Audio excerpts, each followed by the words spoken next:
Memory gland के बारे में बहुत ज्यादा डिस्क्रिप्टिव यहाँ पे नहीं है, छोटा सा एक एनोटेशन टाइप का है कि हाँ मेमोरी ग्लैंड्स जो है वो जुड़े हुए हैं आपके। So the mammary glands are present in both sexes but they normally produce milk only in the female. इसके बारे में डिटेल में हम लोगों को किसी दूसरे चैप्टर में पढ़ना है। Though not part of the reproductive system, the female mammary glands are important for the reproduction. Within the glands, a small sacs of the epithelial tissue secrete milk, which drain into the series of a duct that opens into a nipple. तो जो भी memory gland होते हैं gestation period complete होने के बाद, जैसे ही child birth होता है, तो मेमोरी ग्लैंड में कई सारे नर्व्स होते हैं एपिथेलियल टिश्यू के, जिनका काम होता है मिल्क का प्रोडक्शन करना। और वो सारे के सारे डक्ट्स जो मिल्क का प्रोडक्शन कर रहे होते हैं, वो निपल्स में जा करके और वहां पे मिल्क का सिक्रीशन करते हैं, जो कि न्यू बॉर्न बेबी को फीड करने के लिए रिस्पॉन्सिबल होता है। हम लोग फिर किसी दूसरे क्लास में मेमोरी ग्लैंड्स के बारे में, मिल्क प्रोडक्शन के बारे में, इन सारे चीजों के बारे में पढ़ेंगे। अभी अभी यहाँ इतनी डिटेल में नहीं जानना है। The breast contains the connective tissue and fatty that is adipose tissue in addition to a memory glands. तो कनेक्टिव टिश्यू के साथ साथ में आपके फैटी टिश्यूज भी पाए जा रहे होते हैं। जो आपके फैटी टिश्यूज भी पाए जा रहे हैं, एडिपोज टिश्यूज, जो मेमोरी ग्लैंड में होते हैं। ये फीमेल में थोड़ा ज्यादा होता है, मेल में भी पाए जाते हैं, मेल में थोड़े कम होते हैं, but males do not produce milk. Is it okay ना? Yes. ठीक है, यस सर। आज की क्लास थोड़ी छोटी रखेंगे बिकॉज कुछ काम भी है, आज संडे भी है। तो गैमिटोजेनेसिस को स्टार्ट करेंगे, स्पर्मेटोजेनेसिस एंड oogenesis हम लोग आगे आने वाले क्लासेस में फिर पढ़ेंगे with the overview of anatomy in mind. Now हम लोगों ने मेल और फीमेल दोनों ही रिप्रोडक्टिव सिस्टम के बारे में पढ़ा है। तो सारी चीजों को ध्यान में रखते हुए we turn to the gametogenesis. Now we have to think about और we have to study about how the formation of gamete take place and how its delivery is taking in the different organs of male और female. तो जो mail होते हैं उनमें जो gamete synthesis होता है, that particular process is called spermatogenesis. Like यहाँ पे है, मैं थोड़ा सा इसको स्लाइड कर देता हूं, अगर पीडीएफ भाई साहब अगर अलाउ करें तो। Yes, spermatogenesis, it is the process of formation and development of a sperm and it is continuous and prolific in adult human males. तो एक certain age के बाद में when you enter into the adulthood, obviously your germ cells start producing a sperm and that is what is male gamete. Yes or no? Yes, sir. Yes sir. The most important part of gametogenesis in male and female is the process of cell division that takes place in the germ cells. There are two type of cell division, that is mitosis and meiosis. ठीक है, मैं वापस से इसके steps को discuss नहीं करने जा रहा हूँ, ये चीजें पहले भी डिस्कस हो चुकी हैं। यस और no? Cell division Yes, sir. Yes sir. और डिटेल में डिस्कस Yes, हुआ sir. है। हाँ, छोटा मोटा नहीं, डिटेल में डिस्कस हुआ है। So the cell division and maturation occurs throughout the seminiferous tubules that is coiled within the two testes. पूरे के पूरे गैमेट सिंथेसिस को दो पार्ट में बांटा गया हुआ है। एक है सेल का डिवीजन, जो टोटल क्रोमोसोम नंबर को हाफ करते हैं ताकि गैमेट का सिंथेसिस हो सके। और साथ ही साथ में जैसे ही गैमेट का सिंथेसिस होता है, it should mature in their structure और सिग्नलिंग पाथवे है, कई सारी चीजें होती हैं जो अभी 11th-12th लेवल पे हो सकता है कि अभी उतना नहीं पढ़ना, क्योंकि इसको रिसेप्टर से बाइंड करना होता है। फिर किसी मिलियन ऑफ स्पर्म्स में से कोई एक पर्टिकुलर स्पर्म ही है जो एग के साथ फर्टिलाइज करता है, तो उसके लिए कौन सा सिलेक्शन प्रोसीड्योर है, बाकी स्पर्म्स का क्या होता है, क्या फीमेल का इम्यून सिस्टम हमारे अपने मेल के जो गैमिट होते हैं क्या उसको मारने का काम करते हैं। ठीक है, ये सारी चीजें जो हैं वो पढ़नी है डिटेल में, अकॉर्डिंगली जिस लेवल पे डिस्क्रिप्शन दिया गया होगा हम लोग उसको उस तरह से देखते चलेंगे ना। Not only spermatogenesis is limited to the synthesis of gametes, but the basic concept of spermatogenesis is to study cell division and maturation occurs throughout the seminiferous tubule coiled within the two testes, producing the hundreds of millions of sperm. That is 100 million sperms जो होते हैं वो आपके produce किए जाते हैं every day. This is what one of the basic difference between the two gametes in male and female. So male gamete every day produce होता है and a single sperm the process takes about a 7 week from start to finish. ठीक है, तो किसी भी एक single sperm के लिए जो प्रोसेस होता है वो 7 वीक्स से फ्रॉम स्टार्ट टू फिनिश, यानी कि किसी भी एक सिंगल स्पर्म का मैच्योरेशन होने के लिए एक सिंगल वीक से स्टार्ट होता है, जब आपका सेल का सिंथेसिस हो रहा होता है तब। सो मैं दो तीन लाइन सिर्फ लास्ट लाइन को ही 2-3 बार रिपीट कर दिया। खैर, इज इट क्लियर और नॉट यहां तक? spermatogenesis, that is cell division, maturation part, we have to mainly focus on two things जो अगले अगले एक क्लास में स्पर्मेटोजेनेसिस पे सिर्फ जाने जा रहा है, और एंड ऑब्वियसली वो नोट्स के थ्रू पढ़ाएंगे, बुक के थ्रू नहीं। ठीक है, क्योंकि उसमें डायग्राम्स है, स्टेप्स हैं, तो वो पीडीएफ को ऊपर नीचे करना बहुत मुश्किल है। बहुत बड़े साइज का पीडीएफ है जो लैपटॉप पे ऑपरेट हो रहा होता है। तो that occurs throughout the seminiferous tubules। Testis के बारे में हम लोगों ने पहले भी पढ़ा था कि coiled seminiferous tubules से मिलकर के बने होते हैं। यस और नो? Yes, sir. ठीक है। Yes, sir. This was what was happening in male gamete formation. In female gamete formation, the oogenesis, it is slightly different from the male। Obviously meiosis ही हो रहा होता है, लेकिन oogenesis का जो प्रोसेस होता है वो मेल गैमिट फॉर्मेशन से कंप्लीटली अलग होता है। The development of mature oocyte, that is egg, is a prolonged process in human female। जहां पे एक वीक में मैच्योरेशन हो रहा होता है, फीमेल में एक वीक में मैच्योर एग का फॉर्मेशन नहीं होता है। Immature eggs from the ovary of the female embryo form in the ovary of female embryo. तो जो ओवरीज थे यहाँ पे,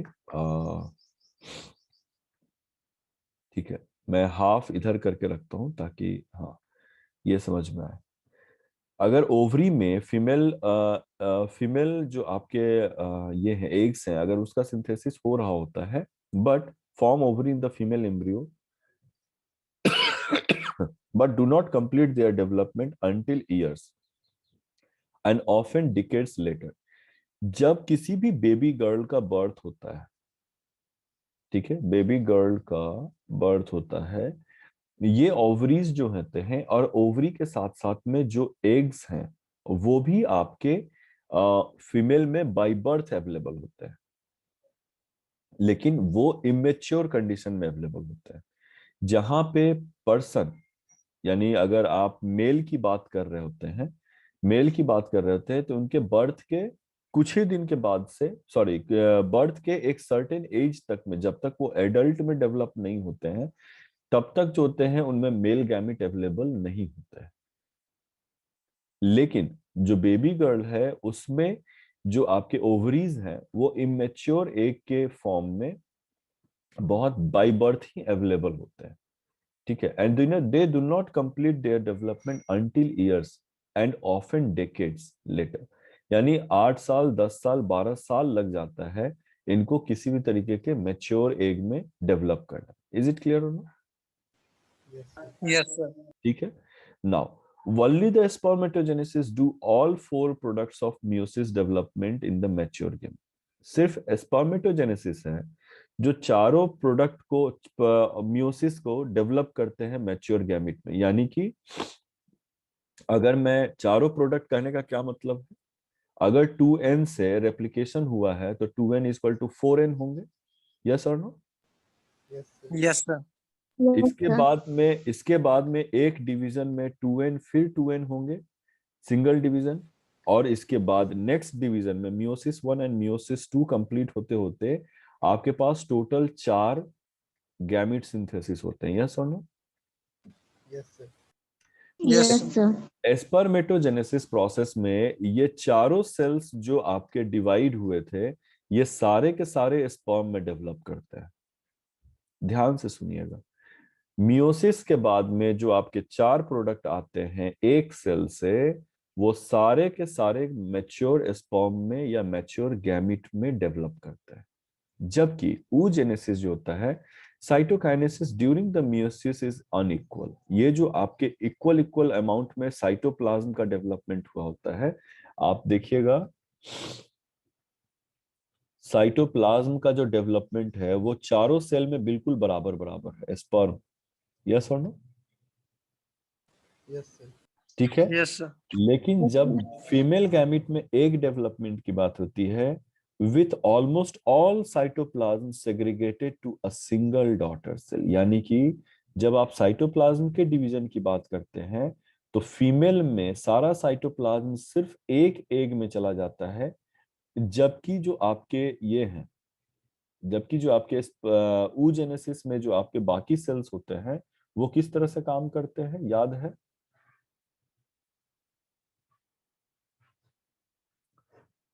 नर्स सेल, याद आ रहा है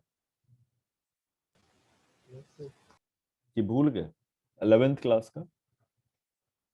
Yes, sir. Yeah.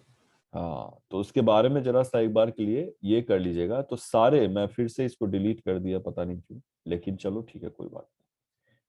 तो जितने भी साइटोप्लाज्म होते हैं वो सिर्फ एक सेल में बाय ट्रांसफर किए जाते हैं, और बाकी के सेल्स जो होते हैं वो आपके नर्स सेल की तरह अवेलेबल होते हैं, उनका कोई भी काम एज सच फर्टिलाइजेशन में यूज नहीं हो जाता है।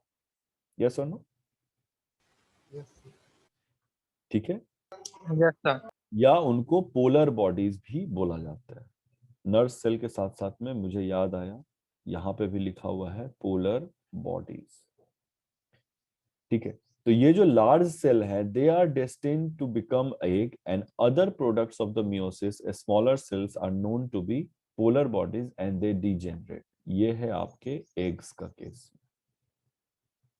कि एग्स के केस में आपके जो स्पर्म बन रहे थे तो चारों सेल को इक्वल साइटोप्लाज्म दिया गया था, और सारे सेल जो थे वो मैच्योर होकर के स्पर्म बना रहे थे, जबकि एग्स में जो सारे साइटोप्लाज्म है वो सारे के सारे साइटोप्लाज्म सिर्फ एक ही एग में ट्रांसफर हो जाता है, और वही एक सेल में ट्रांसफर होता है, और वही के कंप्लीटली जाकर के एग में डेवलप करते हैं। बल्कि रिमेनिंग जो आपके रिमेनिंग जो सेल्स हैं वो पोलर बॉडीज के तौर पे डिग्रेड हो जाते हैं आगे जाकर के। अब यहाँ पे एक डिफरेंस ये पता चला।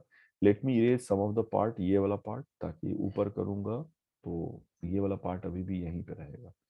Now what is happening with the spermatogenesis occurs throughout the adolescence and adulthood, यानी कि spermatogenesis के रुकने का कोई टाइम नहीं है, ये किसी भी एज तक में आपके एडोलेसेंस और एडल्टहुड में मेंटेन रहता है। In contrast, the mitotic cell division that occurs in oogenesis in human female are thought to be completed before the birth, and the production of mature egg gametes ceases about the age of 50। ध्यान से सुनिएगा कि जब cell division होकर के sperm बनाना होता है तो ये cell division throughout adulthood में ट्रैवल कर रहा होता है, यानी हो ही रहा होता है। लेकिन जहां माइटोसिस सेल डिवीजन oogenesis की बात करते हैं तो ये आपके बिफोर बर्थ ही आपके एक सेल जो है that is follicles and follicles जो हैं, या फिर आप इसको ओवरी के बारे में बात कीजिए, तो जितना भी माइटोसिस होना होता है वो माइटोटिक सेल डिवीजन वो पूरे के पूरे फॉलिकल्स या ओवरी के तौर पे वो डेवलप हो चुके होते हैं। इसके बाद में मियोसिस होता है जो कि आपके प्रोडक्शन जो है वो limited to the 50 age of 50 जो है, meiosis at the age of 50 जो है यही मेंटेन किया जाता है। 50 के बाद में यहाँ से सेल्स डिप्लीट हो चुके होते हैं। कहने का क्या मतलब है कि अगर हम स्पर्म सेल्स के सिंथेसिस के लिए फॉलिकल, ये सेमिनल कौन था, सेमिनल वेसाइकल मैं बोल रहा हूँ, कौन सा वो था जो टेस्टिस में कॉइलिंग किए हुए थे, सेमिनिफेरस ट्यूब्यूल्स थे शायद। यस, सेमिनिफेरस ट्यूब्यूल्स थे। यस और no? Yes, Yes, sir. This is Yes, sir. Seminiferous tubules. Seminiferous tubules में थ्रू आउट लाइफ मेल्स में, मैं थोड़ा सा ध्यान मेरा कहीं और था इसलिए मैं भूल जा रहा हूँ आज। ठीक है, सेमिनिफेरस ट्यूब्यूल्स जो होते हैं उनमें उनमें थ्रू आउट डिवीजन होता है। थ्रू आउट डिवीजन कहने का मतलब 2n से 4n बनना, सॉरी 4n बनना, और वापस से 4n से 2n बनना, 2n 2n एंड 2n बनना, और वापस से 2n से n और n बनना। ये वाला स्टेप सबको समझ में आएगा जो माइटोसिस और माइटोसिस एंड मियोसिस में हो रहा था? यस और नो? Yes, sir. Yes. यहां वाला जो पार्ट है, this whole part takes place in sperm, ठीक है। लेकिन यहां से यहां का जो पार्ट है, एक सेकेंड मैं इस पार्ट को जरा सा डिलीट कर दूं और कलर को थोड़ा सा चेंज कर देता हूं मैं, ताकि समझाने में आसानी हो सके। ठीक है, मैं मेल को ब्लू से और जो फीमेल है उनको पिंक से दिखाता हूँ। ये वाला जो है पार्ट, ये थ्रू आउट जो है, थ्रू आउट मेल में पाए जा रहे होते हैं। लेकिन फीमेल्स में क्या होता है, फीमेल्स में क्या होता है कि डिवीजन से लेकर के माइटोसिस सेल डिवीजन तक का पार्ट जो होता है, it approximately completes in child birth. Child birth. तो आप समझिए कि लिमिटेड नंबर ऑफ सिर्फ सेल्स बचे हुए हैं ना फीमेल्स में। यस और नो? Yes, sir. मेल का क्या है कि Yes, sir. मेल का क्या है कि वो अपने सेमिनिफेरस ट्यूब्यूल्स के सेल्स को बार बार डिवाइड करके अपने नंबर को मेंटेन कर सकते हैं। लेकिन फीमेल्स में क्या होते हैं कि जो मैच्योर्ड डिवाइडेड मैच्योर्ड जो आपके सेल्स है, जिससे फाइनली गैमिट का सिंथेसिस होना है मियोसिस होकर के, वो क्या हो जाते हैं, उनका नंबर लिमिटेड हो जाता है। नंबर लिमिटेड होने के बाद में एक सर्टेन एज तक ही उनमें डिवीजन हो करके वो फीमेल गैमिट को प्रोड्यूस कर पाते हैं। यस और no? Yes, sir. Everyone? Everyone? Nisha and Abhinav? Yes, sir. Yes, sir. ठीक है। तो दिस इज व्हाट, यहाँ एक मेजर डिफरेंस है कि जहां मेल में spermatogenesis occurs throughout adolescence and adulthood, जबकि mitotic cell division that occurs in oogenesis in human female, they are thought to be complete before the birth. यानी एक baby girl जब पैदा हो रही होती है, उस वक्त तक में उसका oogenesis और माइटोटिक सेल डिवीजन हो चुका हुआ है। अब मैच्योर गैमिट का फॉर्मेशन इन लिमिटेड सेल्स के साथ में 50 इयर्स तक ही सिर्फ हो पाता है, वो अपने रीजेनरेशन का काम नहीं कर पाते हैं। यस और नो? Yes, sir. इसका रीजन क्या हो, इसका रीजन क्या होगा? इवोल्यूशन में, इवोल्यूशन में रिसोर्सेज पर क्या नाम है, पॉपुलेशन का जो कंट्रोल है, यानी अगर कोई ऑर्गेनिज्म थ्रू आउट अपने लाइफ रिप्रोड्यूस करते रहेगा, तो रिसोर्सेज पे पॉपुलेशन का जो कंट्रोल है वो खराब, इम्बैलेंस होना शुरू होगा। यस और नो? Yes, sir. ठीक है, that is why it is the reason जो जो मेन ऑर्गेनिज्म है female, which is capable of gestation period and carrying the baby, उनमें एक रिप्रोडक्शन का जो एज होता है उसको लिमिटेड कर दिया गया है। यस और नो? Yes, sir. ठीक है। Yes, sir. The spermatogenesis produces the mature sperm from the precursor cells in uncontinuous sequence। तो जो भी आपके precursor सेल हैं सेमिनिफेरस ट्यूब्यूल्स, उसमें एक सीक्वेंशियल फॉर्म में, कंटिन्यूअस सीक्वेंस में वो स्पर्म या मेल गैमेट को प्रोड्यूस कर रहे होते हैं। Whereas there is a long uninterrupted interruptions in oogenesis। oogenesis में एक साइकिल कंप्लीट होता है जिसको हम मेंस्ट्रुअल साइकिल बोलते हैं। डे 1 से लेकर के 28 डेज अप्रोक्सीमेटली लास्ट करता है। So in the middle of this cycle this egg is synthesised, और फिर by the end of cycle इस एग को हटा दिया जाता है। जबकि मेल की बात अगर आप कीजिएगा तो कंटिन्यूअसली जो प्रिकर्सर सेल होते हैं उसमें कंटिन्यूअसली हर 24 घंटे पे स्पर्म का सिंथेसिस हो रहा होता है। This is what is the basic difference between male gamete synthesis and female gamete synthesis. Yes or no? ठीक है।